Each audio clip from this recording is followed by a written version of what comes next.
Fiki97 hier, hallo Fiki97 hier.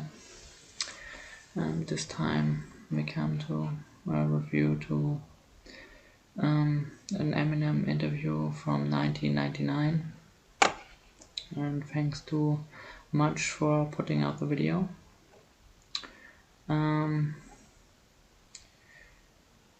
Ja, diesmal geht es um ein Interview, das Eminem 1999 gehalten hat. Und danke an Much, der das Video hochgeladen hat. And let's jump into it. Lass uns anfangen. Master T just chill out in the parking lot with. Hey, what's going on, Master T? Just chill out in the parking lot with the man himself, Mr. Slim Shady, Eminem. Hi, my name is. What's going on, man? You all right? I'm doing good. All right. And you kick out a cool video. Some people actually think that I'm chilling. Now, some people actually think that you hook up with the man himself, Dr. Dre, and you kick out a cool video, and they think, oh, that's it. That's all you have to do. That video was made after the Slim Shady LP came out. Also das Video war gemacht nach der Slim Shady LP. And this LP make him very famous. Yeah, he becomes famous. Also da fing er an, berühmt zu werden. I mean, you actually made it, because that's how these young people think. It's I wish that was all I had to do. There's a whole foundation surrounding you. So why don't you kind of break that down for a lot of people? Because I mean, you're like kind of tired of talking about it. You don't necessarily want to be just known as like an underground. You start from the underground in terms of like your MCing skills and that type of thing. But tell us about the foundation in terms of what brought you to this point. What brought me to this point? I was an underground MC for years. I was doing my thing. I was in a lot of rap contests. In Detroit. I won a lot of contests, a lot of battles in Detroit. Took second place in the Scribble Jam in Cincinnati. Went to LA for the Rap Olympics. Was constantly battling. That was my thing. That was the only way for me to get known. That's the only way I knew how to get known. And then when I was in the Rap Olympics back in '97, I took second place in the Rap Olympics and gave my tape to some kids at Interscope. Interscope gave the tape to Jimmy Iovine. Jimmy Iovine liked it and he gave it to Dre. He played it for Dre. Dre liked it and Dre was looking for me, and found me like 3 days later. Well, the combination's working. I mean, that's the story how Eminem get found. He comes from battle rap and then he becomes more famous or more as an underground rapper, more skilled and more better, and then he goes to the Rap Olympics, and then his rap mix CD who he had always on him, he give it to a person and then this person give it to another person, and so it comes to Dr. Dre finally later on. Ja, also das ist quasi die Geschichte, wie von Eminems Ausstieg, beziehungsweise wie er Dr. Dre kennengelernt hat. Also er hat halt viele Battles gemacht in Detroit und ja, oft gebattelt, um halt besser zu werden und letztlich auch als Underground-Rapper, also im Untergrund halt irgendwie eine gewisse Bekanntheit zu erlangen. Und dann hat er halt später bei den Rap Olympics teilgenommen, wo er Zweiter wurde, und hat dann eine CD oder Kassette, I think it was even a cassette, eine Kassette weiter eine Person gegeben, die interessiert war an seiner Musik, an seinem Rap-Stil und Versen, und dann ging es über Umwege zu Dr. Dre, mit dem er dann die Slim Shady LP gemacht hat, die ihn dann berühmt gemacht hat. You're also kind of bringing Dre back in a way, to a certain extent. I mean, he's always been. doubt. I mean, he's always been there. He's always been doing this thing. But realistically, I mean, his last album really wasn't, that great. But here, like, I mean, everyone's feeling the actual production here. Dre was off track for a minute, you know. Dre had a couple of bad years, but Dre is Dre. Dre is like a cat. Dre is always gonna land on his feet. He's always gonna land on his feet. So, I feel like me and Dre got a chemistry similar to him and Snoop's chemistry, Not necessarily to compare myself to Snoop, but there's a certain chemistry there. And all Dre needed was to work with the right people, you know what I'm saying? So, Dre's back. Dre's back. In a big way. Do you think the art, I mean, you talked about, in terms of how you got your lyrical skills, do you think the art... Yeah, there was, now we come a little bit to the story of Dre. He was making his own thing and has even collaborations with Tupac and stuff like that, and then they have kind of a little bit of a conflict, and then he wasn't so Art of MC. Yeah, he had a little gap, and then he finds a rapper called Snoop Dogg, and they had made things together. And yeah, so he became kind of famous again, or start selling records again, and then Snoop Dogg was making his own thing, and yeah, then was another gap, you can say, for Dr. Dre, and then he finds Eminem, and there was this work together too, and yeah, we all know what happened. Also sehr interessant. Jetzt ging es so ein bisschen um Dr. Dre, der ja früh dann schon sehr bekannt war in der Gruppe mit G-Eazy und so. Eazy-E und so, und auch mit Tupac am Anfang zeitweise Sachen gemacht hat, zum Beispiel, mit denen er dann später ein bisschen in Konflikt geraten ist, und dann gab es so eine gewisse Pause, oder wo er dann nicht mehr diese großen Verkäufe hatte durch seine CDs, bis er quasi so einen jungen Rapper unter seine Fittiche genommen hat, Snoop Dogg, und die haben dann zusammen was gemacht, also Snoop Dogg wurde dadurch berühmt, und Dr. Dre war wieder sehr erfolgreich.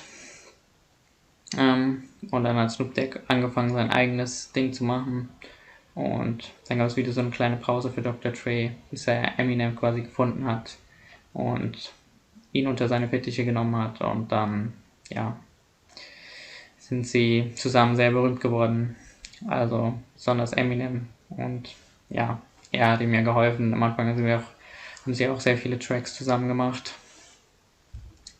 Später auch immer noch mal wieder. Und ja, Eminem ist natürlich, genauso wie Snoop Dogg, denke ich, auch unheimlich dankbar, dass Dr. Dre ihm damals geholfen hat. It's kind of like, is it dwindling in terms of like the way we're dealing with a lot of the commercial end of things in terms of hip hop? But in terms of the actual true skills, I mean, is it something that's coming back, or is it? I feel like it's coming back. I don't feel it necessarily really left. You just gotta check for the right stuff. I'm trying to bring MCing and skill and storytelling to a next level though. I'm trying to bring a next level to the game. With the way that I do my stuff. The new album. It's very interesting because he did it actually. Yeah, storytelling. What was he saying again? Game, with the way that I do to a next level though. I'm trying to bring a next level to the game. I don't feel it necessarily really left. You just gotta check for the left. You just gotta check for the right stuff. I'm I'm trying to bring MCing and skill and storytelling to a next level though. I'm trying to bring a next level. I would say you did it. With the way that I do my stuff. The new album has definitely sparked a lot of controversy. Especially in the beginning, he made a lot of storytelling songs. Nowadays, he mostly just he mostly brings puts a lot of bars out, and I think in the beginning he had more the storytelling stuff or explaining what he feels in a certain moment in his life. Ja, also Eminem hat auf jeden Fall das, was er gesagt hat, würde ich sagen, Skill und Storytelling aufs nächste Niveau gebracht. Gerade am Anfang hat er sehr viele diese Storytelling-Geschichten erzählen durch Rap, was sich auch noch reimt, natürlich. Es ist nicht mehr natürlich, aber es gibt auch, bei manchen Rappern sieht man, wo sich das nicht so reimt, aber wirklich, er hat Geschichten erzählt und quasi seine Gefühle wiedergegeben in bestimmten Momenten, gerade am Anfang seiner Karriere durch Rap. Später hat er, oder zur Zeit, finde ich, hat er meistens eher Songs dabei, wo er einfach Bars reinhaut oder Doppelbedeutungen, also einfach so sein Skill, sag ich mal, auslebt.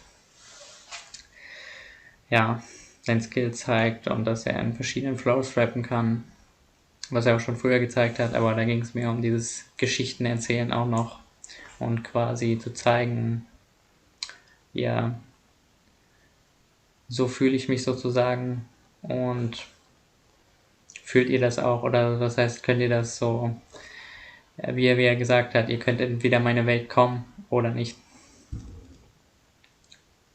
Talk about the actual article written by Timothy White, which, you know, he mentioned a couple of things in terms of, you know, obviously the guilty conscience and the 97 Bonnie and Clyde thing. But what do you answer that? I mean, when you're actually talking about, you know, this... There are 2 songs on the second LP, on the LP Race got his fame from the LP they're speaking about. It's the Slim Shady LP, and there's Guilty Conscience, and I mean, Eminem fans know this already, but I say it again for the people who maybe don't know. Guilty Conscience and Bonnie and Clyde are songs of the Slim Shady EP. Also jetzt geht's um die beiden Dinge, die er jetzt erwähnt hat, sind 2 Lieder auf der Slim Shady EP.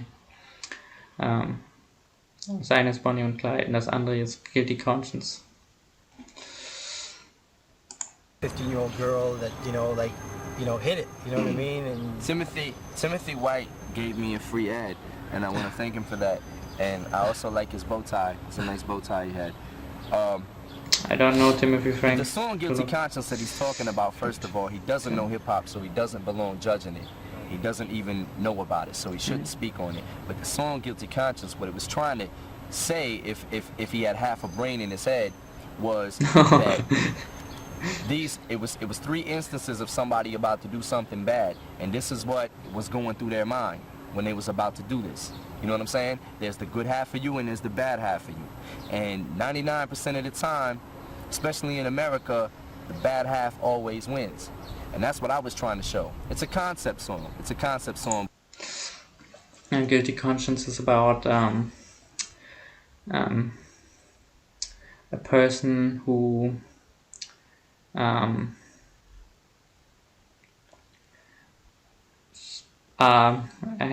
there are certain things that happen to that person, and he always can let his anger out and make the bad decision or the good decision, you can say, and Eminem is always for the bad one. So yeah, he's always saying when somebody, I don't know, make something bad to him, get his ass, like, kill him or stuff like that. And Dr. Dre is more the good side, the more wise side, I would say. Even was saying, now think about it, what happened next, there are better ways and stuff like that.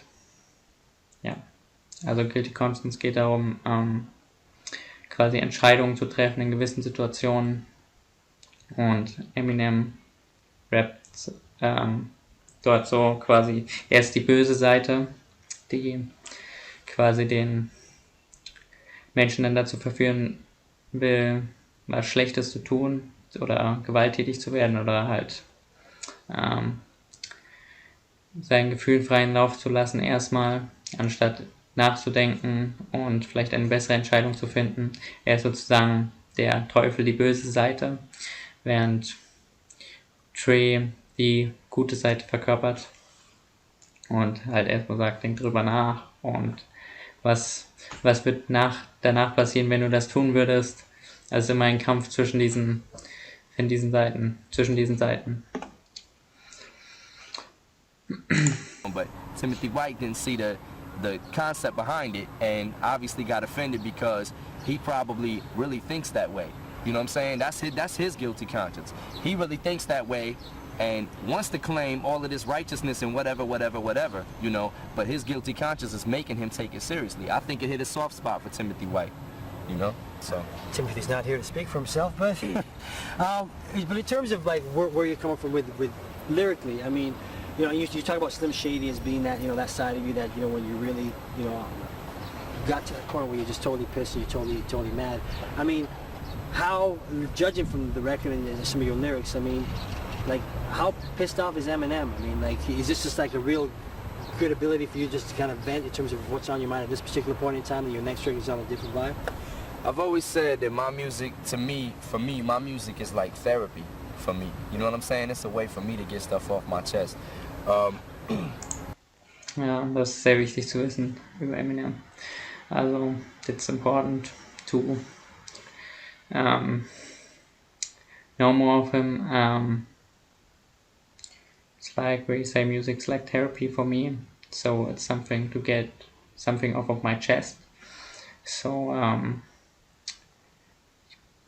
you see a lot of people, I think, gets offended when they listen maybe to this music, but he's just saying what he thinks about in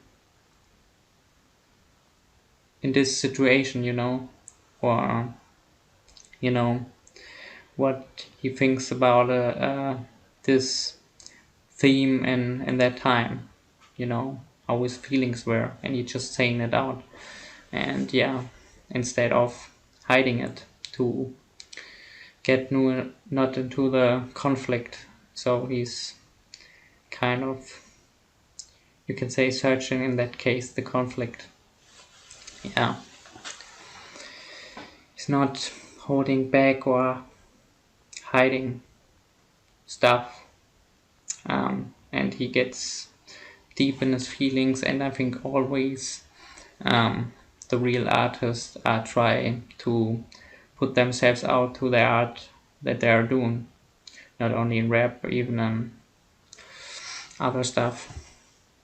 Also, hier sagt jetzt, Musik ist so wie Therapie für ihn, beziehungsweise Rap. Und ja,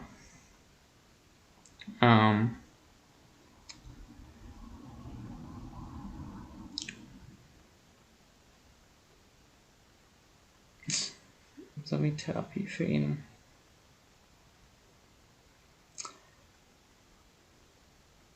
Und es ist halt, viele fühlen sich dann angegriffen, wenn er was sagt. Aber er sagt einfach nur, wie er zu diesem Zeitpunkt oder sich bei diesem Thema, was er da fühlt oder was er denkt, halt spricht er einfach ungefiltert aus.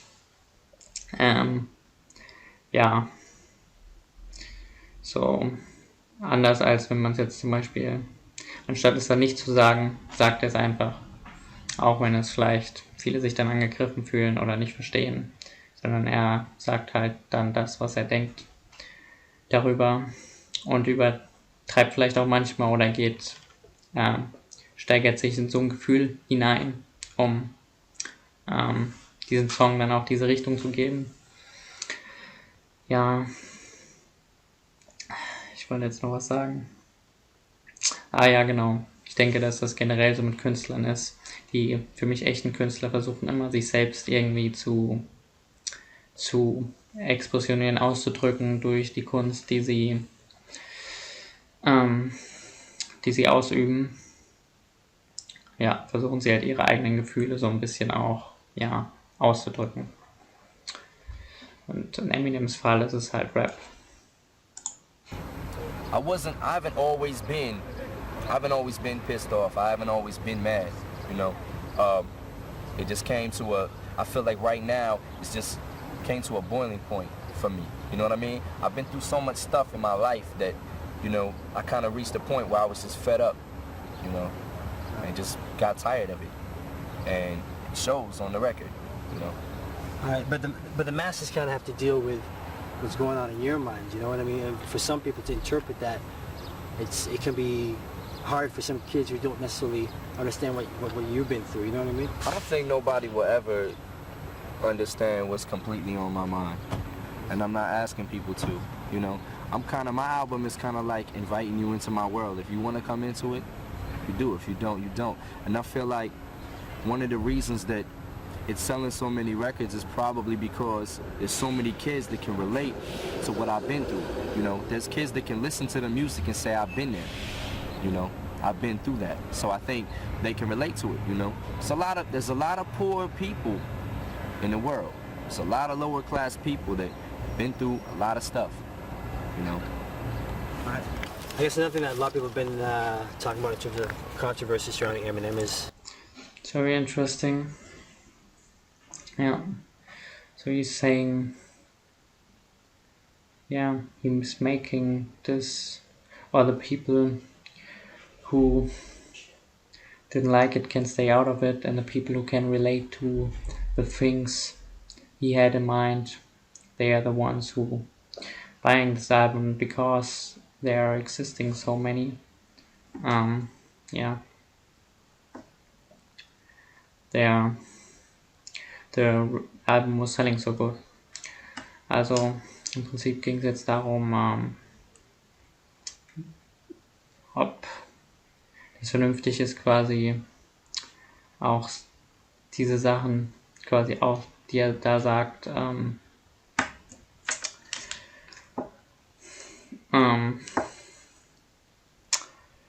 zu sagen und zu denken quasi, dass sich niemand angegriffen fühlt oder so.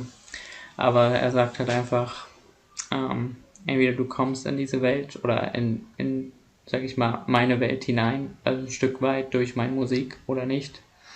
Und warum so viele Alben verkauft wurden, liegt daran, dass halt viele so fühlen wie er und das quasi so, ja, nachempfinden können und sich vielleicht auch gehört fühlen, gerade von der Unterschicht. Natürlich. Is the album cover? Why don't you actually explain it for us? The album cover goes along with the Bonnie and Clyde, 97 Bonnie and Clyde theme. And that song is about me murdering my daughter's mother and putting them in the trunk. And at the time when I wrote that song, I really felt like I wanted to do that. And that's why again I say my music is therapy for me. It's a way to get stuff off my chest. There's a lot of fathers that go through a lot of stuff with their babies' mothers, and they want to do that stuff, but they just don't say it. But you talk about it so much at ease. At the time, I just wanted to murder my baby's mother. I really did. I mean, honestly, can you say you've never felt like killing somebody? If you never been so mad at somebody, has anybody ever put you through so much crap that you actually felt like killing them? I could probably say yes, but I don't necessarily know what that put it on the record. Well, I was expressing my views. Whatever's on my mind, I'm gonna say it. If I'm thinking it, I'm gonna say it. I'm that type of person. I've always been that type of person, you know. So if I'm evil enough to think it, or I'm demented enough to think it, or I'm smart enough to think it, then I'm gonna say it. You know, whatever it is, I'm gonna say it. Now, the hip-hop community is definitely feeling what's going on with you. I mean, because you're actually going to be you're collaborating with a few people, it looks like, in the future. So why don't you just kind of break down what's happening there? I did some stuff with the Mad Rapper. Did some stuff with Missy Elliott. I did some stuff with Jazzy Jeff. Who else? You know, Dre's Chronic 2000. The Chronic 2Gs. That's coming out. I'm on that. I had a lot to do with that project, that whole thing, you know, just in the studio with Trey. I mean, obvious question, and you probably asked this before, being a white rapper, you know, I mean, it's like, is it just come down to, we don't necessarily care what color person is, it just comes down to the credibility of the art form? I think it does. There's still a lot of hard-headed people out in the world that just... Yeah, just briefly commenting on what he was saying. First of all, he was asked about his song Bonnie and Clyde, where he said he just putting his feelings out, and in that time where he wrote the song, he wanted to kill the mother of his baby. Kim, you will if you're getting into Eminem, there's no way you get around kind of his family or persons that are close to him. Yeah. So on that time he wrote the song, he was so mad that he wanted to kill the mother of his child. Ja, also der Song Bonnie and Clyde. The song Bonnie and Clyde is about how to get the dead body of his girlfriend and mother of his kid away. How he comes through with murdering his girlfriend. Yeah, that's the song. That's what the song is about. Ja. Also, hier redet er quasi über den Song Bonnie und Clyde,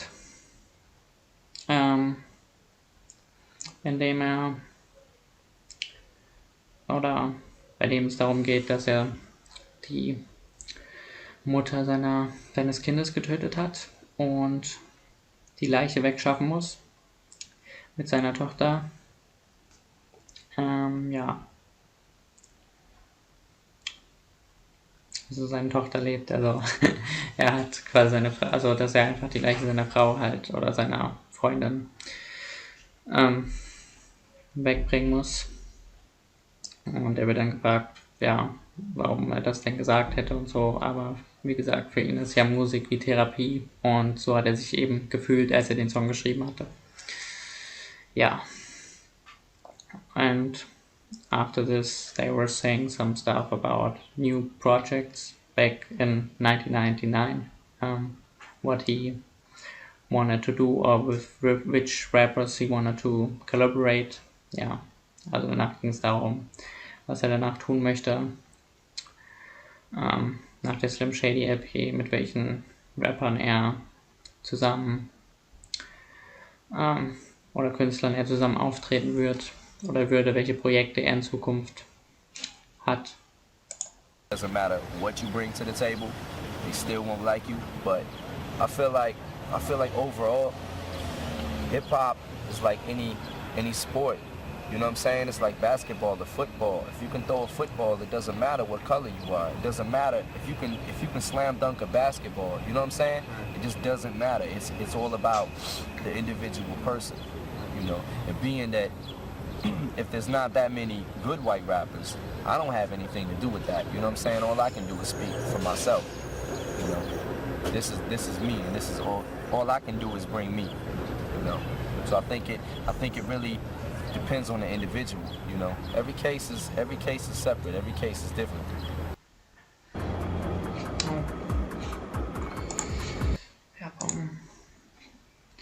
Yeah, that's it. Thanks again for Much for putting out the video. Danke an Much, der das Video hochgeladen hat. And at the end, Eminem was talking about, that doesn't matter what color you have or what kind of person you are. It's about how skilled you are. You know, it's like rap is like a sport or something. It's like you are trained and then you become skilled. Yeah, it's all about that. Also zum Schluss ging es darum, wo halt Eminem sagt, es geht nicht, weil er gefragt wurde, weil er ja weiß ist und dass er von Afroamerikanern, Hip-Hop eher von Afroamerikanern geprägt ist, was er zu dem Thema sozusagen zu sagen hat, und er selbst meint, es kommt eigentlich nur auf den Skill an, auf die Fähigkeiten, die man hat, und es ist genauso wie ein Sport, man wird halt immer besser, und wenn du gut genug bist, soll das nicht von Interesse sein, irgendwie welche Hautfarbe du hast oder was du sonst für, sag ich mal, eine Person bist oder so, sondern es kommt dann auf das Talent an sich, auf das, was du letztlich sagst, ja, und wie gut du bist. So, that's it for now. Das ist für jetzt und bis zum nächsten Mal. Okay guys, I hope you enjoyed to watch the video. Bye bye. Okay Leute, dann bis zum nächsten Mal und ich hoffe, euch hat das Video gefallen. Tschüss.